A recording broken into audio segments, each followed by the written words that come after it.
How's it going, guys? Welcome to another video. In my previous video, I talked about the Canon R6 firmware update 1.4.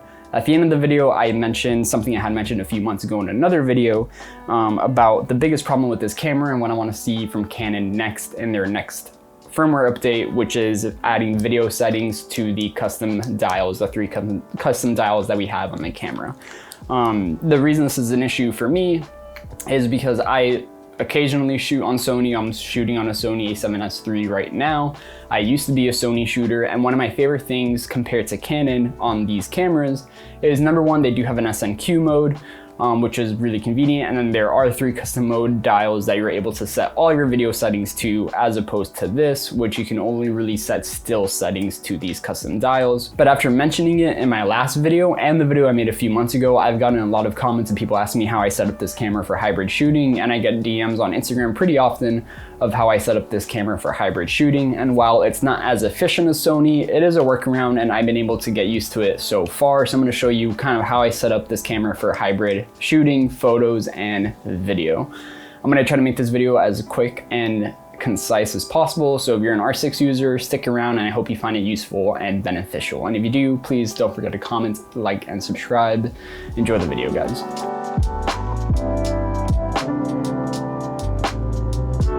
So the way I set up the Canon R6 for hybrid shooting is by taking advantage of the My Menu tab all the way at the end of the R6 menu. Essentially, this menu, you can customize it to have a list of items of whatever you want. And essentially the way I set it up is the first menu, which is in my opinion the most important one, is the video menu, and then the second menu, I set it for photos, but I don't really use it as much. Pretty much only I put my time-lapse settings there and my HDR bracketing mode settings there. So today I am going to show you kind of how I set up and use this menu and how I set it up for video. So it's actually pretty easy to set up. I'm gonna set it up with you right now as I talk. I did film some B-roll of me setting it up earlier so I can show you closely. But essentially all you're gonna do is hit the menu button, go all the way to the right tab, which is the star one, which is the My Menu tab. It's also green, whichever one works for you. And you're just gonna go ahead and hit configure. When you hit configure, you're gonna hit select items to register.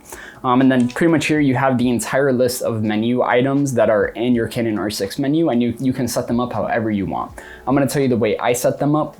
The first and most important thing is the movie record quality. This is how you're gonna be able to switch from 24 frames a second, 60 frames a second, 30 frames per second if you use it full HD, 4K.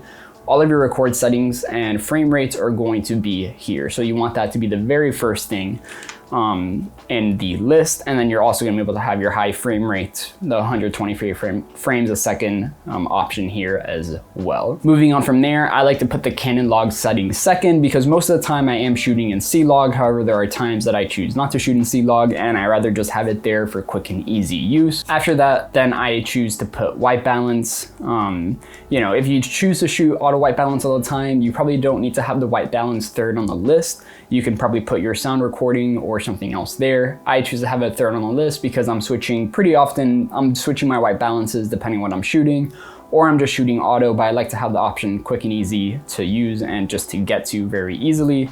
And then after white balance, I go to sound recording. I used to shoot auto sound recording all the time, and then I realized that is definitely not the best thing to do. While the audio recording algorithms for audio recording have gotten better in these recent cameras, I still think that choosing to manually adjust your audio recording is normally the best thing to do. After sound recording, I do the manual focus peaking settings, and then below that, I do the zebra settings. And the reason for that is if you have your manual focus peaking settings on, you can't use your zebras, and if you have your zebra pattern on for your exposure, you can't use your manual focus peaking setting. And I think that's actually really annoying, but it's definitely not a big deal if you have the 2 items next to each other on this menu, because then you can just easily switch them on and off and it's not really a big deal. And essentially that's all you have to do to kind of set this camera up for hybrid shooting, so you can somewhat easily switch from your stills mode, photo modes, to your video mode and have all your settings in one area. So it's pretty much all you're gonna do is, the way I end up using this is, let's say I'm in my manual photo mode, I am going to switch over to my movie mode, hit the menu button, and slide all the way, or just touch with my thumb, the green star button.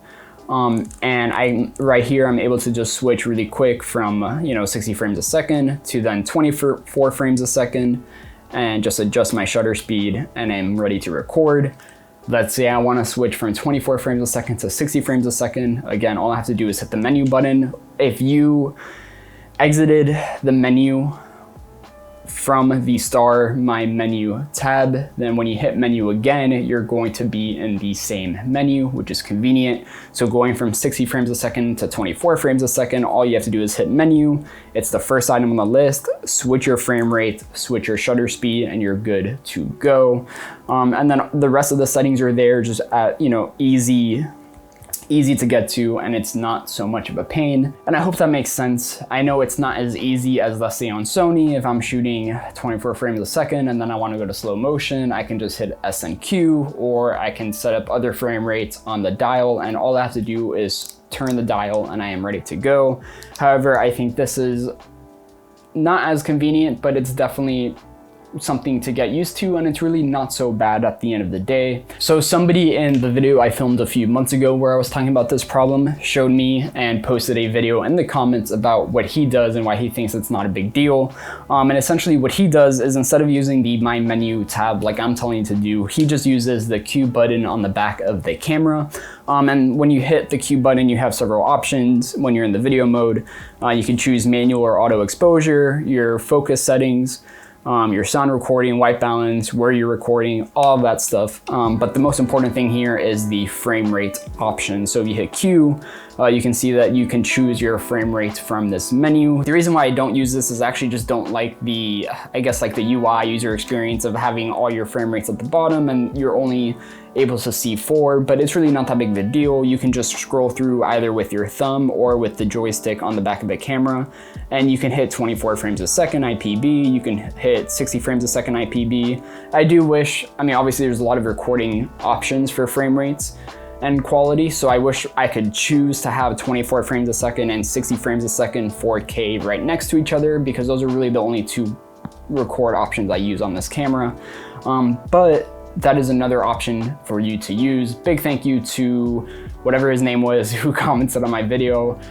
He doesn't have a YouTube channel, but he did go out of his way to film an iPhone video of him, choosing or showing what he does, and I really appreciate him doing that, so thank you. And that is another option that you can use. So I hope you were able to find this video useful. Again, this is just a workaround to not having the custom dials for video settings. However, I think it's a pretty decent workaround. It's the best workaround that I've been able to find so far, and I do use this and I enjoy it. So, it's maybe not as efficient or the best compared to the other way of doing it. However, I do hope that Canon can update this camera to do this in the near future. Again, the reason why I talk about it so much and it bothers me a lot is I used to shoot on a Sony a7 II, which again was a hybrid shooter, and the fact that I was able to do that on a camera that was built so long ago but can't do this on a brand new camera, or fairly brand new camera, just bothers me, and I feel like it should be an easy fix for a Canon. But at the end of the day, I am not a camera maker, so I have no idea. But hopefully Canon can at least mention it and tell us why they haven't given this to us, or hopefully they can do it with the next firmware update. But anyways, if you did find this video useful, let me know down in the comments. If you have another way of hybrid shooting with the Canon R6, let me know. I would love to hear it. But yeah, that's going to be it for this video. Don't forget to follow me on Instagram at jfernvisions, and I will see you all in the next one. Peace out, guys.